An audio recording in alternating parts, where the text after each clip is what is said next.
me conocen, yo soy Juan Manuel Aprovita, soy secretario de comunicación de la Cámpora, en la orga a nivel provincial. Hoy me toca también trabajar muy cerca de Camao, en la Municipalidad de Corrientes, como director general de comunicación. Él, bueno, sabe que estoy acá, que vine por esta charla que es parte de la militancia nuestra, ¿no? Me pidió que les mando un abrazo a los compañeros, me dice, de acá de San Roque.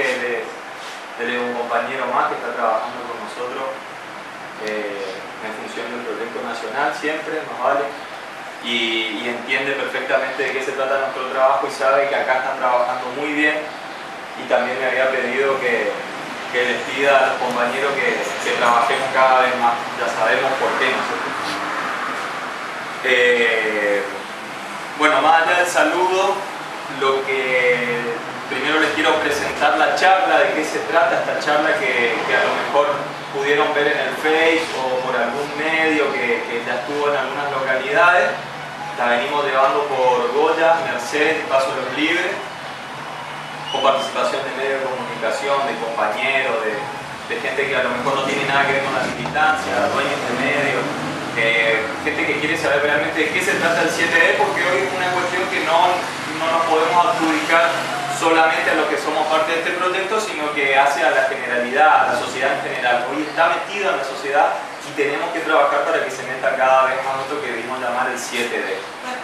Bueno,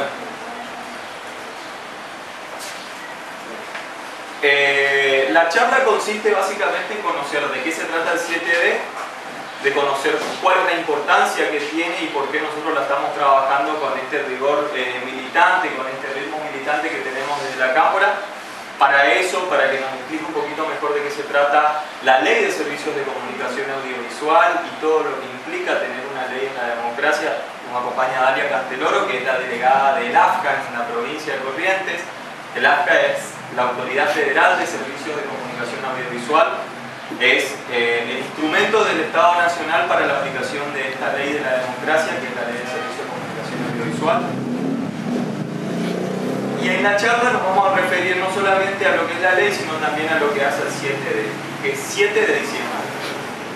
El 7 de diciembre, de acuerdo con lo que marcó la Corte Suprema de Justicia de la Nación, que es el máximo órgano de la justicia en el país, el 7 de diciembre vence el plazo que tienen las medidas cautelares que otorgaron los jueces que jugaron a favor del monopolio, a favor de Clarín, que fue el único monopolio, el grupo que se presentó en la justicia trabando la aplicación de un artículo de la Ley de Servicios de Comunicación Audiovisual. La Ley de Servicios de Comunicación Audiovisual se aprueba en el 2009 con un amplio consenso que no tiene que ver solamente con lo político, sino que tiene que ver eminentemente con lo popular, porque para elaborar ese proyecto de ley se generaron audiencias públicas en todo el país. En todo el país, en todas las provincias hubo audiencias públicas para que sea justamente los sectores vinculados a la comunicación y aquellos que no pueden ingresar a la comunicación de sus respectivas comunidades puedan generar los aportes que consideraban válidos para una ley que iba a regular como regula, como es el objetivo que regule. Como les decía, esa ley no tiene solamente un gran consenso a nivel político, como lo ha demostrado el Congreso de la Nación, sino que tiene un consenso social y popular a partir de que se genera después de una larga ronda de audiencias públicas en todo el país, de la que participaron diversos sectores de las comunidades en los que estuvo presente la audiencia. En Corrientes no tuvimos muy buena suerte, porque el gobernador en ese entonces era Arturo Colombi y generó de eso, que es una audiencia institucional, y por la participación popular había entendido que era una instancia política que le convenía únicamente al kirchnerismo, y prohibió que se utilice el hogar escuela para que se genere la audiencia pública. Entonces la audiencia pública se trasladó a una plaza, se generó, como quería el gobernador, un hecho político. No hubo por qué, digamos, por qué no se genera la audiencia pública, y podemos hacer algún análisis, porque quizás Arturo Colombi se encontraba en un momento muy jugado con el campo. Recordemos que en el 2008 se produce el conflicto con el campo y en el 2009 todavía estaban aquellos que hoy por hoy también son esclavos del discurso de los monopolios, que son esclavos de la corporación mediática, monopólica e ilegal de Clarín, que hoy siguen habiendo, digamos, en ese entonces estaban muy jugados, porque teníamos una coyuntura electoral, como fue la del 2009, en la que ellos pretendían que todo aquel proyecto que generaba el Estado, desde las instituciones, tanto como desde el pueblo, como era esto, a través de la audiencia pública, era directamente proporcional a los intereses políticos del kirchnerismo, cuando en realidad hoy vemos que no es así. La semana pasada, en el marco de esta ley de la democracia, se presentó el primer canal de una comunidad de un pueblo originario. En el sur se puso en funcionamiento un canal de televisión de la comunidad mapuche, cuando antes no era posible. Eso no era posible. Es decir, esta ley contiene los argumentos democráticos a partir de los cuales se puede generar una comunicación verdaderamente abierta, verdaderamente para todos, y que concibe a la comunicación principalmente como un derecho humano básico. No podemos estar incomunicados. Y hoy los servicios de comunicación audiovisual están metidos en nuestras casas, porque son por excelencia el medio que consume la gente en general. A lo mejor no todos compran un diario o no todos navegan en internet, pero la televisión está con canales de aire, con canales de cable, está con la televisión satelital, está con la tecnología digital que hay ahora. De hecho, esta ley marca y da un paso a nivel internacional, porque significa que la Argentina adopta para sí mismo la plataforma digital, cuando antes teníamos una plataforma analógica. Es decir, da también un salto cualitativo, un salto tecnológico hacia una mejor comunicación audiovisual. Y una mejor comunicación audiovisual es efectivamente una comunicación más participativa, más abierta. Para nosotros es verdaderamente un símbolo el 7D, porque contiene argumentos muy precisos de qué es hoy por hoy el proyecto. El proyecto inicia en el 2003, ahora el proyecto nacional, popular, democrático, de inclusión social que genera Néstor Kirchner con su llegada al gobierno, que lo profundiza Cristina y que hoy está dando un paso adelante que se llama cambio cultural. El cambio cultural, como lo dijo esta semana la presidenta, tiene que ver justamente con entender y saber, ver y poder adoptar herramientas para que más gente pueda entender de qué se trata ese cambio cultural que estamos dando.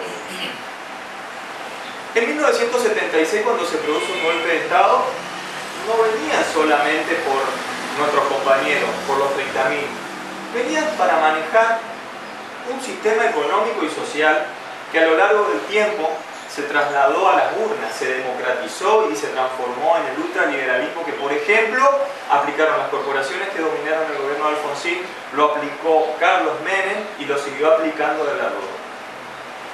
Todo ese resabio, todo ese rezago que arranca en 1976, se apoderó de una herramienta clave para la formación popular, que son los medios de comunicación.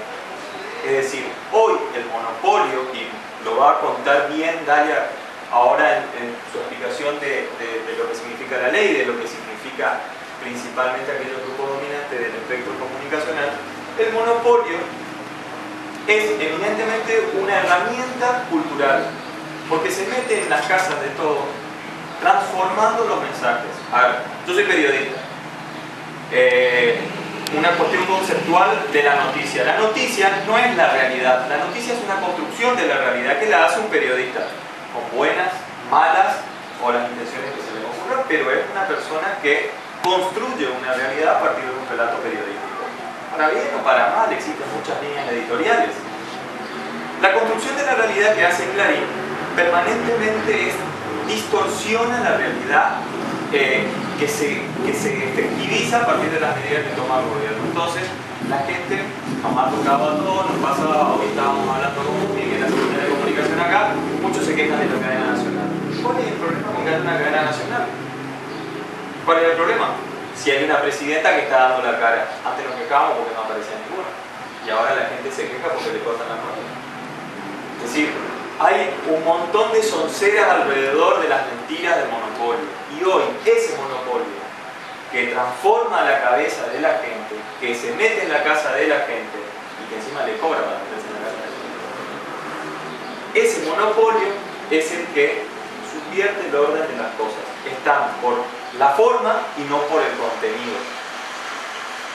Un ejemplo práctico que podemos darle a nuestro vecino, a nuestra familia, a nuestros propios compañeros, es que ¿cuál es el objetivo de una cadena nacional? ¿Cortar la novela? No. Es que la presidenta informe las medidas que se toman desde el gobierno. La gente que a lo mejor se queje de que le cortan la novela no es consciente de que en una cadena nacional se anunciaron las metas que ocupan sus hijos. O no es consciente de que la asignación universal con la que hoy sus chicos están yendo al colegio o tienen todas las vacunas se anunció en una cadena nacional. Es decir, ¿por qué la cadena nacional? Porque hay 250 medios que pertenecen solamente a un grupo y que es un grupo dominante, por lo tanto monopólico, y que transforma los mensajes de la realidad por una conveniencia económica que es directamente proporcional a aquellas ideas políticas que generaron en 1976 el golpe con el que nos gobernaron esos cretinos que terminaron con 30.000 desaparecidos. La importancia del 7D entonces está dada en función de que se terminan las medidas cautelares que frenan el artículo 161 de la ley, que es el que obliga a aquellos grupos de medios, aquellos holding, aquellos monopolios, a que presenten un proyecto para adecuarse a la ley que pone límites a la cantidad de medios que puede tener cada grupo. Es decir, Clarín, el 7 de diciembre, tiene que presentar una propuesta, porque así lo dice la justicia, de cómo va a desprenderse de aquellos medios que tiene por encima de lo que marca la ley. Eso grabémoslo porque es una cuestión práctica, muy sencilla para la discusión, sobre todo porque nos encontramos todos los días con quién discutir. Y por qué, por ejemplo, en el cacerolazo del 8N encontramos carteles que decían Clarín no miente. Yo, en Corrientes, al único accionista de Clarín que conozco que tiene campo en Mercedes es Aranda. No creo que Aranda haya salido a los cacerolazos de Corrientes, como sí vi que había gente con carteles de Clarín no miente.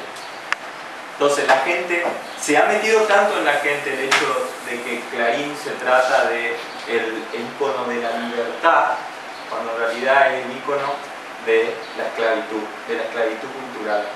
Y hoy estamos en un tiempo de cambio cultural. El cambio es, ya no vamos a hablar de futuro, hoy es el futuro, y el futuro es el cambio. El nombre del cambio sigue llamándose futuro. El nombre del futuro sigue siendo el cambio. En función de eso nosotros tenemos que entender que cada vez va a ser más fuerte, no aquellas confrontaciones como las que nos podíamos imaginar en un 2001 o muy próximos al 2003. Nos tenemos que imaginar y tenemos que estar preparados para una discusión que tiene que ver con el cambio cultural. Con que hoy nuestro principal enemigo no es un representante de un partido político, no es un dirigente como lo ha sido algún dirigente del campo, sino que es una máquina de construcción de sentido como es Clarín. Una máquina de construcción de sentido, y la construcción del sentido marca los cambios culturales. Nosotros tenemos que entender que el 54% de la gente ha votado a una propuesta y el 46% no le votó a Clarín. No le votó a Clarín. Y Clarín no puede gobernar ni a un 46% ni a una totalidad.